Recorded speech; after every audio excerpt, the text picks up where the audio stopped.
18వ అధ్యాయం మోక్ష సన్యాస యోగం. అర్జునుడు ఈ విధముగా పలికెను: ఓ మహాబాహువుల కల కృష్ణ, సన్యాసము మరియు త్యాగముల యొక్క స్వభావాన్ని నేను తెలుసుకోవాలనుకుంటున్నాను. ఓ ఋషికేశ, వాటి మధ్య భేదమును కూడా తెలుసుకోవాలన్న కోరిక ఉన్నది. శ్రీకృష్ణ భగవానుడు ఇలా పలికెను: కోరికలచే ప్రేరేపితమైన కర్మలను త్యజించడమే సన్యాసమని జ్ఞాన సంపన్నులు అన్నారు. సమస్త కర్మల ఫలమును విడిచిపెట్టడమే పండితులు త్యాగము అని అన్నారు. కొంతమంది విద్వాంసులు కర్మలు అన్నీయు దోషభూయిష్టమైనవని, వాటిని విడిచిపెట్టాలి అని అంటారు. అదే సమయంలో మరికొంతమంది యజ్ఞములు, దానములు మరియు తపస్సులను ఎన్నడూ విడిచిపెట్టవద్దు అంటారు. త్యాగము అన్న విషయంపై ఇప్పుడు నా తుది నిర్ణయమును కూడా వినము. ఓ పురుష వ్యాఘ్రమ, త్యాగము అనేది 3 రకములుగా ఉంటుంది అని చెప్పబడినది. యజ్ఞము, దానము మరియు తపస్సుల సంబంధిత కర్మలను ఎప్పుడూ త్యజించరాదు. అవి తప్పకుండా చెయ్యబడాలి. నిజానికి యజ్ఞము, దానము మరియు తపస్సు అనేవి బుద్ధిమంతులను కూడా పవిత్రం చేస్తాయి. ఫలములపై మమకారాసక్తి లేకుండా మరియు ప్రతిఫలాపేక్ష లేకుండా ఈ కార్యములు చెయ్యబడాలి. ఇదే నా ఖచ్చితమైన మరియు సర్వోత్కృష్టమైనటువంటి తీర్పు. ఓ అర్జున, విధింపబడిన కర్తవ్య కర్మలను ఎన్నటికీ త్యజించరాదు. ఇటువంటి అయోమయ త్యాగము తామసిక త్యాగము అని చెప్పబడును. విధిగా చేయవలసిన కర్తవ్య కర్మలను అవి కష్టముగా ఉన్నాయని లేదా శారీరక అసౌకర్యమును కలిగిస్తున్నాయని తలచి వాటిని విడిచిపెట్టడాన్ని రజోగుణ త్యాగం అంటారు. అటువంటి త్యాగము ఎప్పటికీ క్షేమదాయకమైనది కాదు మరియు మన ఉన్నతికి కూడా దోహదపడదు. అర్జున, కర్తవ్యమునకు అనుగుణముగా ఎప్పుడైతే కర్మలు చేయబడతాయో మరియు ఫలాపేక్ష త్యజించబడుతుందో దానిని సత్వగుణ త్యాగము అంటారు. నచ్చని పనులు తప్పించుకోవడానికి యత్నించకుండా లేదా ఇష్టమైన లేదా అనుకూలమైన పనుల కోసం ఆశించకుండా ఉండేవారు నిజమైన త్యాగులు. వారు సత్వగుణ సంపన్నులు మరియు వారు ఎటువంటి సంశయములు కూడా లేనివారు. దేహమును కలిగి ఉన్న ఏ జీవి కూడా కర్మలను పూర్తిగా త్యజించడం శక్యము కాదు. అందుకే తన కర్మ ఫలములను త్యజించిన వాడే నిజమైన త్యాగి అని చెప్పబడును. స్వప్రయోజనము పట్ల ఆసక్తితో ఉండే వారికి మరణించిన పిదపు కూడా సుఖము, దుఃఖము మరియు ఈ రెండింటి మిశ్రమము, ఈ 3 విధములుగా కర్మ ప్రతిఫలములు ఉండును. కానీ కర్మఫల త్యాగము చేసిన వారికి అటువంటి ఫలములు ఈ లోకములో కానీ పరలోకములో కానీ ఉండవు. ఓ అర్జున, ఏ కార్యము చేయబడాలన్నా వాటి వెనుక ఉన్న 5 కారకముల గురించి సాంఖ్యశాస్త్రం ప్రకారం ఏమి చెప్పారో ఇప్పుడు చెబుతున్నాను వినుము. అది కర్మ ప్రతిచర్యలను ఎలా నిరోధించాలో తెలియచేస్తుంది. శరీరము, జీవాత్మ, వివిధ ఇంద్రియములు, వివిధ రకముల కృషి, దైవానుగ్రహము, ఇవే కర్మ యొక్క 5 అంగములు.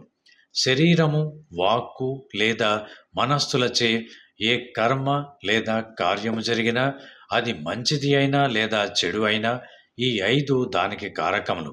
ఇది అర్థం కాని వారు ఆత్మయే నిజమైన కర్త అని అనుకుంటారు.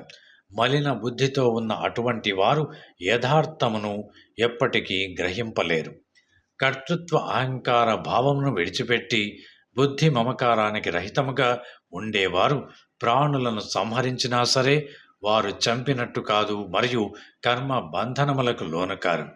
జ్ఞానము, జ్ఞేయము, జ్ఞానమును ఎరింగినవాడు ఇవి 3 జ్ఞానము, జ్ఞేయము, జ్ఞానమును ఎరింగినవాడు ఇవి 3 కర్మను ప్రేరేపించును. కర్మ యొక్క ఉపకరణం, క్రియ, కర్త, ఈ 3 కర్మ యొక్క అంగములు. జ్ఞానము, కర్మ మరియు కర్త ఇవి ప్రకృతి గుణముల పరముగా ఒక్కొక్కటి 3 రకములుగా ఉంటాయని సాంఖ్యశాస్త్రం పేర్కొంటోంది. నేను ఈ వ్యత్యాసాలు నీకు ఇప్పుడు చెప్పెదను, శ్రద్ధగా వినుము. ఏ జ్ఞానము చేతనైతే సమస్త విభిన్నమైన జీవరాశులలో ఒకే అవిభక్తమైన అనశ్వరమైన అస్తిత్వం ఉన్నట్టు తెలుసుకోబడుతుందో ఆ జ్ఞానము సత్వగుణములో ఉన్నట్టు. ఏ జ్ఞానము చేతనైతే భిన్న భిన్న దేహములలో ఉన్న నానా రకముల ప్రాణులు వేర్వేరుగా ఒకదానికి ఒకటి సంబంధం లేనట్టుగా చూడబడతాయో ఆ జ్ఞానము రజోగుణములో ఉన్న జ్ఞానమని నీవు గ్రహించుము. సంపూర్ణ సృష్టి అంతా ఈ భిన్న భిన్న భాగములే అన్న విషయంలో పూర్తిగా మనిషిని తన మునకలైపోయేటట్టు చేసి తర్కబద్ధముగా లేకుండా మరియు సత్య దూరముగా ఉండే జ్ఞానము తామసిక జ్ఞానమని చెప్పబడుతుంది. ఏదైతే కర్మశాస్త్రబద్ధముగా చేయబడినదో, రాగద్వేష రహితముగా ఉన్నదో మరియు ఫలాపేక్ష లేకుండా చేయబడుతోందో అది సత్వగుణములో ఉన్నట్లు అని చెప్పబడింది. స్వార్థ కోరికలచే ప్రేరేపితమై అహంకారముచే చేయబడినట్టి మరియు తీవ్ర ప్రయాసతో కూడిన పని రజోగుణములో ఉన్నదని చెప్పబడను. మోహభ్రాంతి వల్ల ప్రారంభించబడి తమ యొక్క స్వశక్తి ఏమిటో తెలుసుకోకుండా మరియు పరిణామాలు జరిగే నష్టము మరియు ఇతరులకు జరిగే హాని గురించి ఆలోచించకుండా చేసేటటువంటి కర్మను తామసిక కర్మ అని అంటారు. అహంకార మమకార రహితముగా ఉన్నవారు మరియు ఉత్సాహము దృఢ సంకల్పం కలవారు, జయాపజయముల పట్ల ఉదాసీనముగా ఉన్నవారు సత్వగుణ కర్తలు అని చెప్పబడతారు. కర్మఫలముల పట్ల ఆసక్తితో ఉంటూ దురాశ కలవాడై హింసా ప్రవృత్తి కలిగి అపవిత్రతతో నిండి ఉండి మరియు హర్ష శోకములచే ప్రభావితమవుతూ ఉండే కర్త రజోగుణములో ఉన్నట్లు అని పరిగణించబడతాడు. క్రమశిక్షణ రాహిత్యంతో ఉన్నవారు తుచ్చులు, మూర్ఖులు, దూర్జులు, నీచులు, బద్ధకస్తులు, నిరాశతో ఉండేవారు మరియు నిర్లక్ష్యంతో కాల విలంబన చేసే కర్తలను తమోగుణ కర్తలు అంటారు. ఓ అర్జున, ప్రకృతి త్రిగుణముల ప్రకారముగా బుద్ధి మరియు ధృతిల యందు భేదమును విస్తారముగా వివరిస్తాను. ఓ పార్థ, ఏది సరి అయిన పని, ఏది చెడు పని, ఏది కర్తవ్యము, ఏది కర్తవ్యము కాదు, దేనికి భయపడాలి, దేనికి భయపడనవసరం లేదు, ఏది బంధకారము, ఏది మోక్షకారము అని అర్థమైనప్పుడు బుద్ధి సత్వగుణములో ఉన్నది అని చెప్పబడుతుంది. ఎప్పుడైతే బుద్ధి ఏ ధర్మము ఏది అధర్మము అన్న అయోమయంలో ఉంటుందో, ఏది సరి అయిన ప్రవర్తన ఏది తప్పుడు ప్రవర్తన అని తెలుసుకోలేకపోతుందో అప్పుడు ఆ బుద్ధి రజోగుణములో ఉన్నట్టు. ఓ పార్థ, చీకటితో ఆవృతమై ఉండి ఓ పార్థ చీకటితో నిండి ఉండి అధర్మమునే ధర్మం అనుకుంటూ అసత్యమును సత్యము అని భావిస్తూ ఉండే బుద్ధి తమోగుణ బుద్ధి. యోగము ద్వారా పెంపొందించుకున్న దృఢ చిత్త సంకల్పం మరియు మనస్సు, ప్రాణవాయువులు, ఇంద్రియముల యొక్క కార్యకలాపములకు ఆధారముగా ఉన్న సంకల్పాన్ని సత్వగుణ దృఢ మనస్కత అంటారు. ఫలాపేక్షచే ప్రేరేపితమై ధర్మము, కామము మరియు సంపద పట్ల ఆసక్తితో ఉండే స్థిర చిత్తము రాజసిక ధృతి అని చెప్పబడను. విడవకుండా పగటి కలలు కంటూ భయపడుతూ శోకిస్తూ నిరాశకు లోనవుతూ మరియు దురహంకారముతో ఉండే అల్ప బుద్ధి సంకల్పమునే తమోగుణ ధృతి అంటారు. ఇక ఇప్పుడు నా నుండి వినము, ఓ అర్జున, దేహమునందున్న జీవాత్మ రమించే 3 విధముల సుఖముల గురించి మరియు సర్వ దుఃఖముల నుండి విముక్తి దశ చేరటం జరిగింది. విముక్తి దశ చేరటం గురించి మొదట్లో విషంలా అనిపించిన చివరికి అమృతంలా ఉండే సుఖమే సత్వగుణ సుఖము. అది ఆత్మజ్ఞానం. అది ఆత్మజ్ఞానమునందు స్థితమై ఉన్న స్వచ్ఛమైన బుద్ధిచే జన్మిస్తుంది. ఇంద్రియములతో ఇంద్రియ వస్తు విషయముల సంపర్కము చేత కలిగినటువంటి సుఖమును రజోగుణ సుఖము అని అంటారు. ఈ సుఖానందము మొదట్లో అమృతంలా ఉన్న చివరికి విషంలా ఉంటుంది. ఏదైతే ఆనందము ఆత్మ యొక్క స్వభావాన్ని పూర్తిగా మొదలు నుండి చివరి వరకు కప్పివేసి నిద్ర, సోమరితనం, నిర్లక్ష్యం నుండి ఉద్భవించిందో అది తామసిక ఆనందమని చెప్పబడను. ఈ భౌతిక జగత్తునందు భూమిపై కానీ లేదా ఊర్ధ్వలోకం కానీ స్వర్గాది లోకములో కానీ ఏ ఒక్క ప్రాణి కూడా ఈ ప్రకృతి త్రిగుణముల ప్రభావానికి అతీతము కాదు.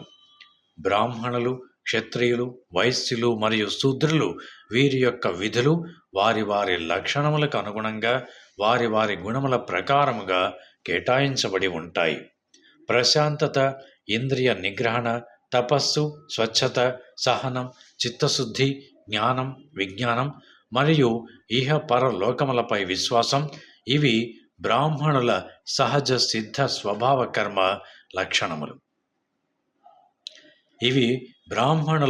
సిద్ధ స్వభావ కర్మ లక్షణములు.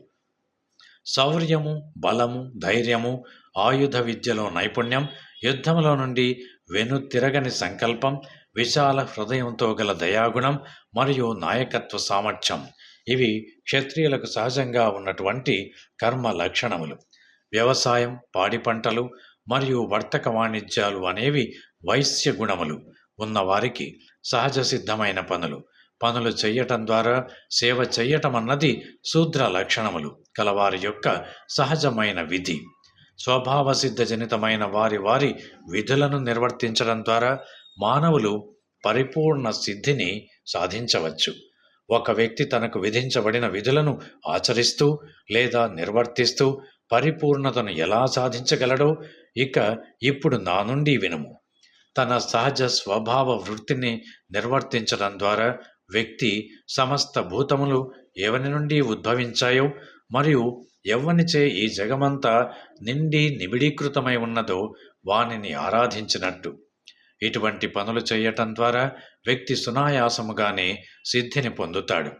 ఇతరుల ధర్మమును సరిగ్గా చేయుట కంటే కూడా సరిగా చేయలేకపోయినా సరే తన స్వధర్మము చేయుటయే వ్యక్తికి ఎంతో శ్రేష్టము. తన స్వభావ సిద్ధి విధులను చేయుటలో వ్యక్తికి పాపము అంటదు. తన సహజ సిద్ధ స్వభావముచే జనితమైనటువంటి కర్తవ్యములను వాటిలో దోషాలు ఉన్నా సరే వాటిని వ్యక్తి ఎప్పటికీ విడిచిపెట్టరాదు. ఓ కుంతీపుత్ర, అగ్ని పొగచే కప్పివేయబడ్డట్టు నిజానికి సమస్త కర్మ ప్రయాసలు ఏదో ఒక దోషముచే ఆవరింపబడి ఉంటాయి. ఎవరి బుద్ధి అంతటా అనాసక్తిగా ఉంటుందో, ఎవరు మనస్సుని జయించారో మరియు సన్యాస అభ్యాసముచే కోరికలను త్యజించారో వారు శ్రేష్టమైన నైష్కర్మ్య సిద్ధిని పొందుతారు. ఓ అర్జున, కర్మ సన్యాసములో పొందిన వ్యక్తి ఏ విధముగా అలౌకిక ఆధ్యాత్మిక జ్ఞానమునందే స్థితమై ఉండడం ద్వారా బ్రహ్మాన్ని కూడా ఎలా పొందగలడో వివరిస్తాను. నా నుండి క్లుప్తముగా నీవు వినుము. వ్యక్తి ఎప్పుడైతే ఇంద్రియములను చక్కగా నిగ్రహించి పరిశుద్ధమైన బుద్ధి కలవాడగును, శబ్దము మరియు ఇతర ఇంద్రియ విషయములను త్యజించి రాగద్వేషరహితముగా ఉండునో అప్పుడు బ్రహ్మమును పొందుటకు పాత్రుడగును. అటువంటి వ్యక్తి ఏకాంతమును ఇష్టపడతాడు, మితంగా తింటాడు, శరీర మనోవాక్కులను నియంత్రిస్తాడు, నిత్యము ధ్యానములో నిమగ్నమవుతాడు మరియు వైరాగ్యమును అభ్యాసం చేస్తాడు. అహంకారము, హింస, దురభిమానము, కోరికలు, ఆస్తిపాస్తులు తనవే అన్న భావన, స్వార్థము లేకుండా ఉన్నటువంటి వ్యక్తి ప్రశాంతంగా ఉన్నవాడై బ్రహ్మముతో ఏకీభావ స్థితిని పొందుటకు అర్హుడవుతాడు. పరబ్రహ్మముతో ఏకీభావ స్థితిలో ఉన్న వ్యక్తి మానసికంగా ప్రశాంత చిత్తముతో ఉంటాడు. దేనికి శోకింపడు, దేనిని కాంక్షింపడు. సర్వభూతముల పట్ల సమమైన భావముతో ఉంటూ అటువంటి యోగి నా పరాభక్తిని పొందును. కేవలం నా పట్ల ప్రేమయుక్త భక్తి చేత మాత్రమే యథార్థముగా నేను ఎవరో తెలుసుకోవచ్చును. నన్ను తెలుసుకున్న పిదప నా భక్తుడు నా సంపూర్ణ భావనలో లీనమైపోతాడు. సర్వ కార్యములు చేస్తూనే ఉన్న నా భక్తులు నన్నే పూర్తిగా ఆశ్రయిస్తారు. నా కృపచే వారు నిత్య శాశ్వతమైన మరియు అనశ్వరమైన ధామమును పొందుతారు. నన్ను నీ యొక్క పరమ లక్ష్యముగా చేసుకొని నీ యొక్క ప్రతి కర్మను నాకే సమర్పించుము. బుద్ధి యోగమును ఆశ్రయించి నీ చిత్తమును నాయందే ఎల్లప్పుడూ లగ్నం చేయుము. నీవు ఎల్లప్పుడూ నన్నే స్మరిస్తూ ఉంటే నా కృపచే అన్ని అడ్డంకులను మరియు కష్టములను నీవు అధిగమించగలవు. కానీ ఒకవేళ అహంకారముచే నా సలహా వినకపోతే నీవు నాశనమైపోతావు. ఒకవేళ నీవు అహంకారముచే ప్రేరేపితమై నేను యుద్ధం చేయను అని అనుకుంటే నీ నిర్ణయం ఎలాగూ వ్యర్థమైపోతుంది. ఎందుకంటే నీ యొక్క క్షత్రియ భౌతిక స్వభావమే నిన్ను యుద్ధం చేయటానికి పురికల్పుతుంది. ఓ అర్జున, మోహభ్రాంతిచే నీవు ఏదైతే పనిని చెయ్యునో అని ఓ అర్జున, మోహభ్రాంతిచే నీవు ఏదైతే పనిని చేయను అని అంటున్నావో నీ యొక్క సహజ ప్రకృతి స్వభావముచే జనించినటువంటి ప్రేరణచే ఆ పనినే చెయ్యటానికి ప్రేరేపించబడతావు. పరమేశ్వరుడు సమస్త ప్రాణుల హృదయములలో స్థితుడై ఉంటాడు. ఓ అర్జున, భౌతిక శక్తిచే తయారు చేయబడిన యంత్రమును అధిరోహించి ఉన్నటువంటి జీవాత్మల గతిని వాటి వాటి కర్మలకు అనుగుణముగా ఆయన నిర్దేశిస్తూ ఉంటాడు. సంపూర్ణ హృదయపూర్వకముగా కేవలం ఆయనకే అనన్య శరణాగతి చేయము. ఓ భరత, ఆయన కృపచే నీవు పరమశాంతి ఓ భరత ఆయన కృపచే నీవు పరమశాంతిని మరియు నిత్య శాశ్వత ధామమును పొందుతావు.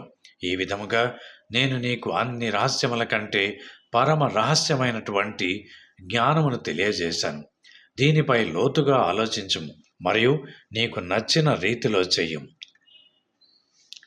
నా యొక్క సర్వోత్కృష్ట ఉపదేశమును మళ్ళీ ఒకసారి వినుము.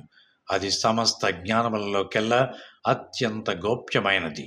నీ హితము కోరి దీనిని తెలియచేస్తున్నాను. ఎందుకంటే నీవు నాకు చాలా చాలా ప్రియమైన వాడివి కాబట్టి. ఎల్లప్పుడూ నన్నే స్మరించుము, నా పట్ల భక్తితో ఉండము, నన్ను పూజించుము మరియు నాకు నమస్కరించుము. ఇలా చేయటం వలన నీవు తప్పకుండా నన్నే చేరుకున్నదము. నేను నీకిచ్చే వాగ్దానం ఇది. ఎందుకంటే నీవు నాకు చాలా ప్రియమైన వాడివి. అన్ని విధములైన ధర్మములను విడిచిపెట్టి కేవలం నాకే శరణాగతి చేయము. నేను నిన్ను అన్ని పాపముల నుండి విముక్తి చేసేదను. నీవు భయపడకము. ఈ ఉపదేశాన్ని ఎప్పుడూ కూడా తపస్సంపన్నులు కానీ వారికి లేదా ఈ ఉపదేశాన్ని ఎప్పుడూ కూడా తపస్సంపన్నులు కాని వారికి లేదా భక్తి లేని వారికి చెప్పకూడదు.